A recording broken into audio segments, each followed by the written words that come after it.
Welcome to the Slop Farm. Enjoy the video. You're signed in and ready? First, open Google Takeout to export photos.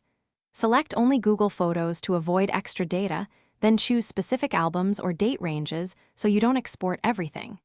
Make sure your external hard disk is connected and mounted, and verify free space, if it's close, clear, or add storage.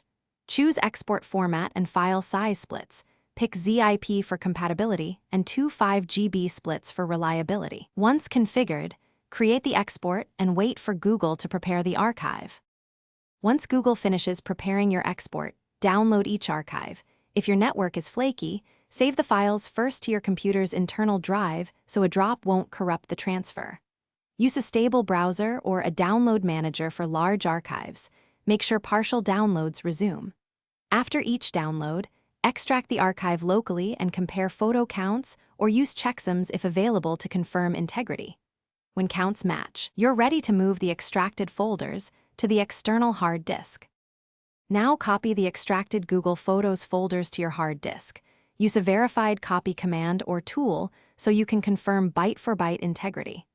Organize by year or album immediately to keep the collection searchable, and run a duplicate finder to save space. After copying, safely eject the drive and keep one backup copy until you're confident the transfer succeeded. If you encounter corrupted files, re-download the specific archive from Takeout and repeat extraction. That usually resolves. Thanks for watching. Consider subscribing if we helped you today.